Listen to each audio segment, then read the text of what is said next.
Hello everyone, welcome back to the Gundam close-up view. My apologies for missing in action in the past couple weeks. I ran away on a short trip for a quick recharge.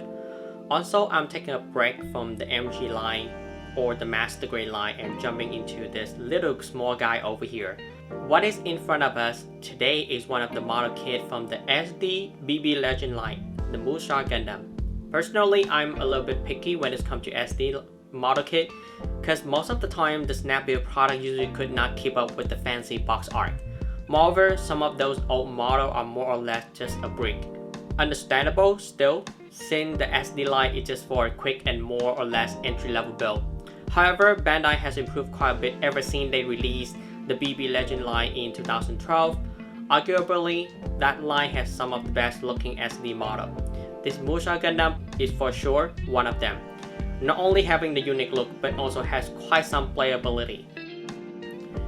What we are looking at here is a snap build finished product with panel lining and out-the-box decal, plus some Gundam marker touch-up. At first, I thought about painting all the detail that come with some color correction decal, especially those gold parts. However, I was in a rush and the decal wasn't looking terrible, so I decided to give it a try. Definitely not regret doing that. In fact, those color correction decals add on more depth to the color scheme. As always, on our left is the box art. Unquestionably, not the best action artwork ever, but the presentation is quite straightforward. We have the Musha Gundam in its standing pose and placing at the opponent. His left hand holding the scrapper and the right hand is holding the katana. Despite the simple pose, the detail on each section are not lacking at all. The helmet, the skirt armor, the arm shield, and the angle guard. Very impressive detail. On the lower left of the box, we have a quick introduction of the Musha Gundam and its origin. Having this in English is definitely a plus. Moving up a little bit, we have the castle lighting up by all the thunder. Looking closely, we can spot two small dragon sculpture on both sides of the top of the roof. And of course, the giant V-fin as well. Moving to the right, we have all the weapon and accessory coming with the model. We have one katana and its scrapper, one Naginata, one beam rifle, one swappable open hand, only one, and one swappable hat. Question time. It is 2012. Tiny model still good to buy? If so, should you include that in your collection? At the time the SD BB Legend was released, along with the Knife Gundam, the Musha are two very early adaptations of some cultural or history character to the Gundam franchise. In order to answer the question, we will have to see how the finished model reflects those characteristics of a Musha, so let's drill down. So first thing first, let's have a minute to admire this adorable katana here. Unfortunately, this whole katana comes with one solid white color, which is a common thing for an SD kit. With a little bit of touch up from the chrome plus gold marker, we can achieve such a look. Obviously not the best paint job ever. Silver on the blade and the gold on the guard and the pommel. Of course, how can we not mention the scrapper? Two red parts slapped together and secured by the gold chrome mouth. The katana can be stored on either side of the side skirt. Here comes tip number 1. If you penalize using the Tamiya accent color, be very careful because overusing it will crack out this part over here. I have to use thin cement to fix it. Moving on to the long range melee weapon, the Naginata. Similar to the katana, solid white pieces over here. Well, not really. It does come with two gold stickers, but I choose to paint it anyway. The gold dried too quickly for me, so I have to admit the texture looked pretty horrible over here. Also, only one side is solid. The other has a small hollow area. Just cheat it a little bit and don't post that side. This can be held by either one hand or both hands if you can line them up correctly. Of course, we could not forget about the swappable hand, which can help to achieve more dynamic pose. Unfortunately, Bandai only provides one left open hand. When not in use, the Naginata can be stored on the backpack using these connection pieces over here. Next, we have the beam rifle, a solid black rifle with a green sticker on the scope. Looking at the instruction manual, these two parts are supposed to be gold or yellow. Unlike the Naginata, Bandai doesn't provide any color correction sticker for this rifle at all, so here we go with the gold marker. Since the base is black, I choose the gray accent color to light up the detail. When not in use, it can be stored on the back of the backpack using the same connection pieces for the Naginata. Moving to the model, starting with the lower body. The only sort of moving part on the waist is the side skirt. We can cheat it a little bit by using its own connection to move up and down slightly. Besides that, the front skirt and back skirt is a solid piece. Of course, the sticker is another plus on the color.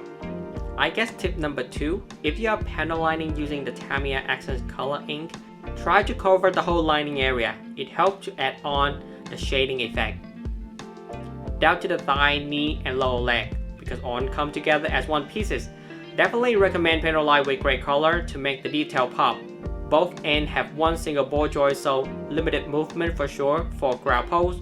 The whole leg can move up this much only. Swinging back has a little bit more room. Also, splitting it sideways is quite okay as well. Combining the ball joint on the angle, airborne pose would be quite nice.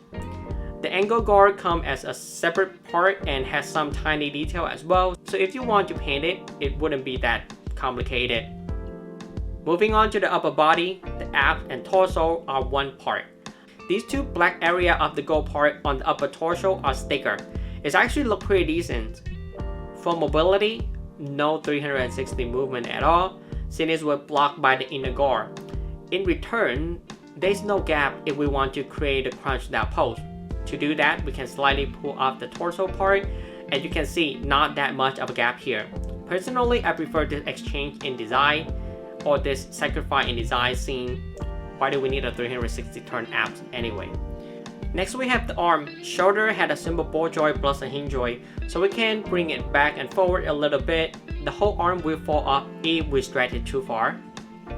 And here comes tip number 3. If it keeps falling out, just make sure this ball joint over here is pushed all the way in. That tiny check will secure the pose.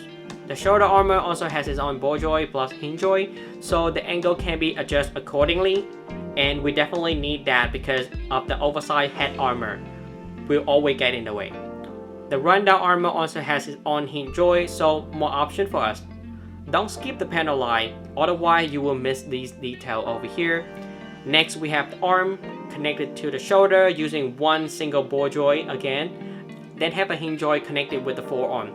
Similarly to the leg, room for mobility is very less, but still the hinge joint and the ball joint on the hand is surely useful. By the way, the red here is a sticker as well.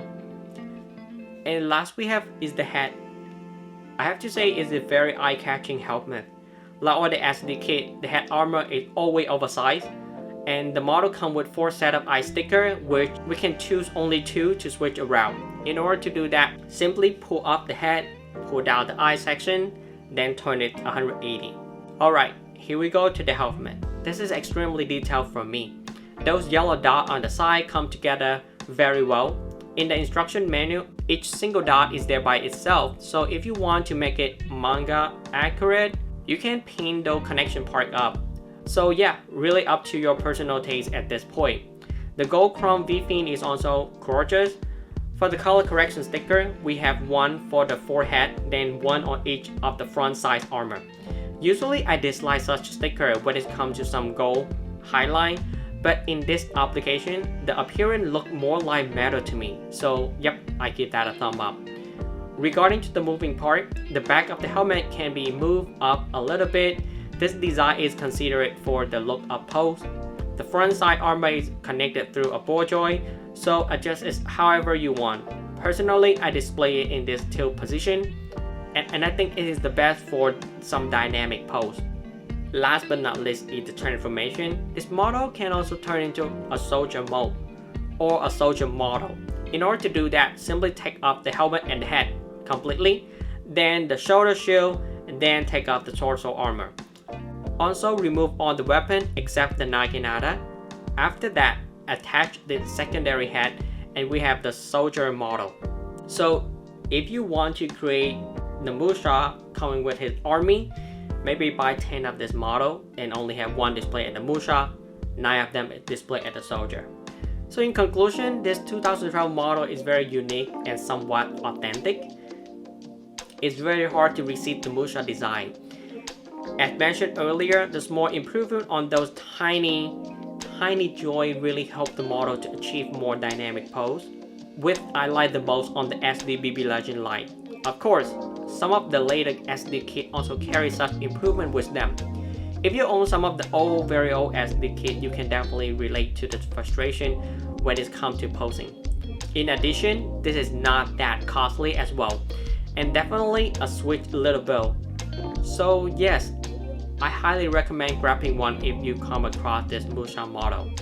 Another highlight I forgot to mention is the instruction menu. It has one color page dedicated to the origin manga, which is pretty cool to see. Unfortunately, it is written in Japanese, and I don't understand it at all. There's a couple of Chinese characters I can read, but not the whole Japanese thing. And with that is everything I have to talk about the SD MUSHA Gundam. Thank you for watching. If you enjoyed the video, please subscribe, share, and hit that notification button. Bye bye, and I will see you next time.